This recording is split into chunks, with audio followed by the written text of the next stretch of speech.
ടീച്ചറിന്റെ കുഞ്ഞുമക്കൾക്ക് നമസ്കാരം. ടീച്ചർ പ്രത്യേകം പറയേണ്ട ആവശ്യമില്ല, വേറൊരു കൂട്ടക്ഷരവുമായിട്ടാണ് ഇന്നത്തെ ക്ലാസ്സിൽ ടീച്ചർ വന്നിരിക്കുന്നത്. നിങ്ങൾ ഓൾറെഡി ബോർഡിൽ എഴുതിയത് കണ്ടിട്ടുണ്ട് അല്ലേ? ഏതെങ്കിലും അക്ഷരങ്ങളൊക്കെ ആയിട്ട് സാമ്യം തോന്നുന്നുണ്ടോ? ഏതെങ്കിലും അക്ഷരങ്ങളൊക്കെ ആയിട്ട് ഏതൊക്കെയാണത്? ഏതൊക്കെ അക്ഷരമായിരിക്കും? ഈ കൂട്ടക്ഷരം കണ്ടിട്ട് ഏതൊക്കെ അക്ഷരമുണ്ട് നോക്കിയേ. നാ ഉണ്ട് അല്ലേ? അപ്പൊ ചന്ദ്രക്കല കംപ്ലീറ്റ് ആവാത്ത, സെപ്പറേറ്റ് എഴുതുമ്പോ ചന്ദ്രക്കല എഴുതണം ഉണ്ടാ ഇന്ന്. പിന്നെ ഏതായിരിക്കും? ദായുണ്ട് അല്ലേ? ദായുണ്ട്. ഓക്കെ, അപ്പൊ ഈ രണ്ട് അക്ഷരങ്ങളാണ് നമ്മൾ ഇവിടെ ജോയിൻ ചെയ്ത് എഴുതിയിരിക്കുന്നത്, കൂട്ടക്ഷരമാക്കി എഴുതിയിരിക്കുന്നത്. ഓക്കെ, അപ്പൊ നായും ധായും. എന്താണ്? എന്താണത്? ഓക്കെ, ഈ കൂട്ടക്ഷരം നമ്മൾ ഇന്ന് പഠിക്കാൻ പോകുന്നത്. നോക്കിയാലോ വാക്കുകള്. ഓക്കെ, ഒന്നാമത്തെ വാക്ക് സാ. നമ്മളിപ്പോ പഠിച്ച കൂട്ടക്ഷരം സ. ഈ ചിഹ്നം വരുമ്പോ അല്ലേ? യായുടെ ചിഹ്നം അല്ലേ? എന്താ? ഇപ്പൊ എന്താ? സന്ധ്യ. എന്താണ് സന്ധ്യ? ഈവനിങ് ടൈം അല്ലെ? ഈവനിങ് കഴിഞ്ഞിട്ട് നമ്മുടെ നൈറ്റും അല്ലെ? ഈവനിങ്ങും നൈറ്റും കൂടി ചേരുന്ന ഒരു ടൈം, അതാണ് സന്ധ്യ സമയം എന്ന് പറയുന്നത്. എന്താണ്? സന്ധ്യ. ഓക്കെ, അടുത്ത വേർഡ് ബാ. പഠിച്ച കൂട്ടക്ഷരം അപ്പൊ എന്താ? കൂട്ടി വായിക്കുമ്പോ ബന്ധു. എന്താണത്? ബന്ധു അല്ലെ? എനിക്ക് അവിടെ ബന്ധുക്കളുണ്ട് അല്ലെ? ബന്ധങ്ങളുണ്ട് അല്ലെ? എന്റെ അച്ഛന്റെ ബന്ധുക്കൾ അവിടെയുണ്ട്, അമ്മയുടെ ബന്ധുക്കൾ ഇവിടെയുണ്ട് എന്ന് പറഞ്ഞ റിലേറ്റീവ്സ്. മനസ്സിലായോ?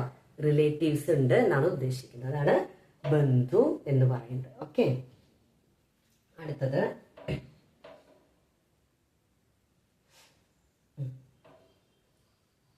ഇതെന്താണ്?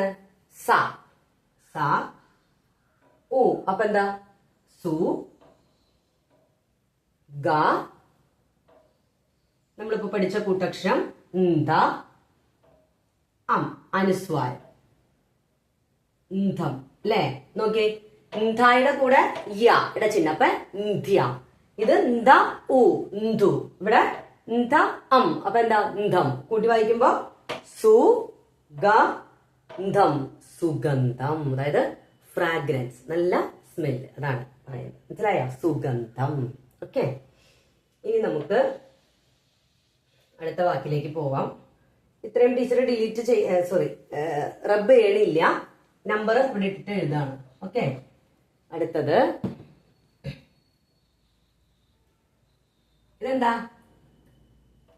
ഗാ.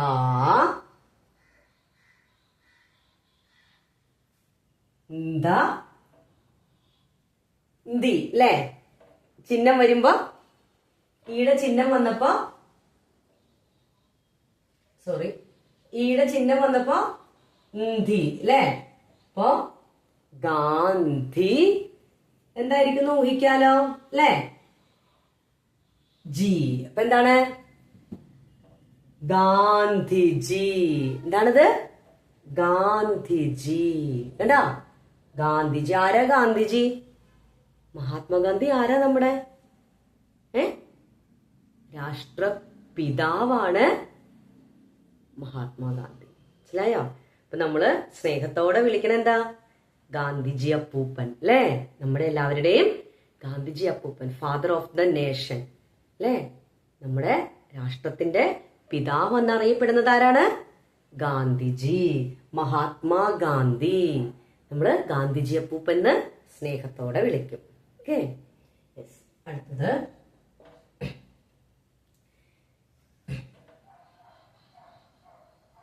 ഈ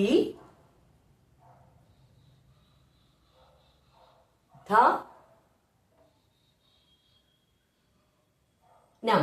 അപ്പൊ എന്താ? ഇന്ധനം. എന്താണ്? ഇന്ധനം. എന്താണ് ഇന്ധനം? ഓയിൽ. നമ്മള് വണ്ടിയിൽ അടിക്കുന്നത് എന്താ? പെട്രോള്, ഡീസല്, അല്ലെ? ഇതിനെയൊക്കെയാണ് നമ്മൾ എന്തെന്ന് പറയുന്നത്? അങ്ങനെയുള്ള സാധനങ്ങളൊക്കെയാണ് ഓയിൽ വിഭാഗത്തിൽ ഉൾപ്പെടുന്നത്. അതാണ് ഇന്ധനം. മനസ്സിലായോ? ഇന്ധനം. അടുത്തത് നീ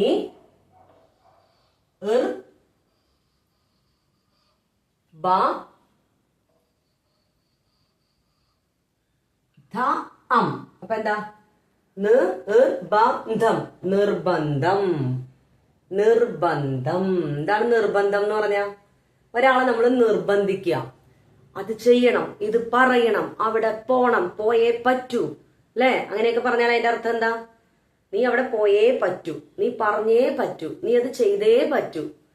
എന്താണ്? ഒരാളെ നിർബന്ധിക്കുകയാണ്, അല്ലെ? നമ്മൾ ഒരാളെ പുഷ് ചെയ്യാണ്, കമ്പൽ ചെയ്യാണ്, അല്ലെ?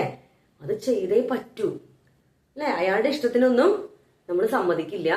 ഞാൻ പറയുന്നത് എന്തോ നീ അത് ചെയ്തോളണം. അതാണ് നിർബന്ധം. നമ്മൾ ആരെയും എന്ത് ചെയ്യരുത്?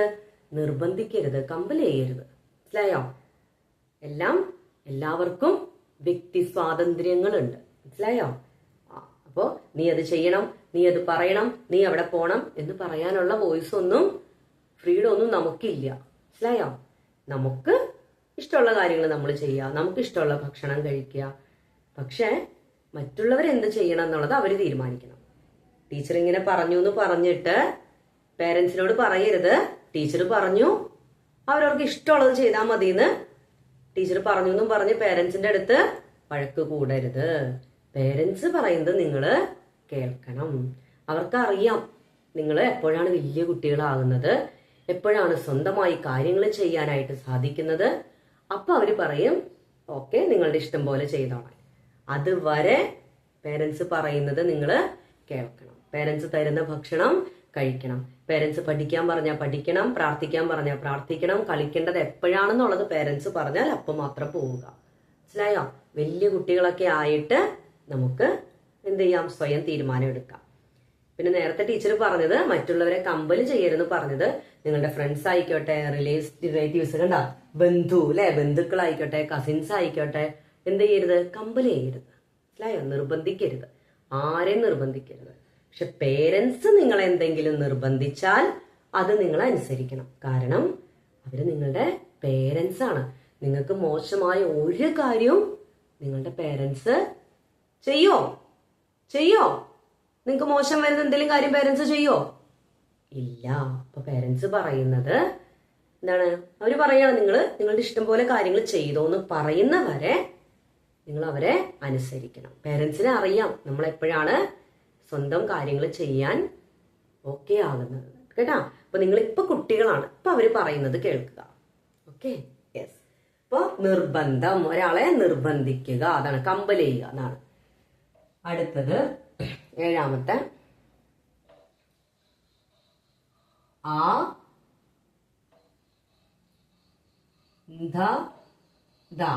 അന്ധത. എന്താണ്? അന്ധത. എന്താണ് അന്ധത? കണ്ണ് കാണാൻ കഴിയാതിരിക്കുക, അതാണ് അന്ധത. മനസ്സിലായോ? ബ്ലൈൻഡ് ആയ അവസ്ഥ. നമ്മൾ ഈ ലോകത്തിലുള്ള എല്ലാവർക്കും കണ്ണ് കാണാൻ പറ്റുന്നവരൊന്നും അല്ല. കേട്ടോ? നമുക്ക് ദൈവം കാഴ്ച തന്നു, അല്ലെ? കാഴ്ചയില്ലാതെ ജനിച്ചവരുണ്ട്, അല്ലെ? ജനിച്ചിട്ട് കാഴ്ച പോയവരുണ്ട്. അപ്പൊ അവരെയൊന്നും കാണുമ്പോ, അങ്ങനെയുള്ളവരെയൊന്നും കാണുമ്പോ നമ്മള് അയ്യോ കണ്ണു കാണാത്ത ആള് പോണു ഇങ്ങനെയൊന്നും പറയരുത്. കേട്ടോ? എല്ലാം ഈശ്വരന്റെ സൃഷ്ടിയാണ്. അവരോട് നമുക്ക് ദയ തോന്നണം, അലിവ് തോന്നണം. അവർക്ക് ചെയ്യാൻ പറ്റുന്ന സഹായങ്ങള് ചെയ്തു കൊടുക്കണം. മനസ്സിലായോ? അപ്പൊ ബ്ലൈൻഡ് ആയത്, കാഴ്ചയില്ലാത്തതാണ് അന്ധത എന്ന് പറയുന്നത്. മനസ്സിലായോ? ഓക്കെ.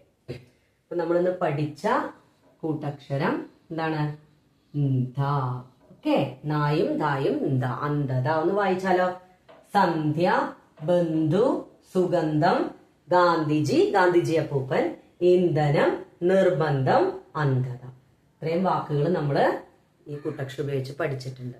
ന്യൂസ് പേപ്പർ വായിക്കാൻ മറക്കണ്ട കേട്ടോ. എന്നാലാണ് ഇങ്ങനെയുള്ള ഇത് ബേസ് മാത്രമാണ്. കൂടുതൽ വാക്കുകൾ കിട്ടണമെന്നുണ്ടെങ്കിൽ ന്യൂസ് പേപ്പർ വായിക്കും. ഓക്കെ, നെക്സ്റ്റ് ക്ലാസ്സിൽ കാണാം. നന്ദി, ശുഭദിനം.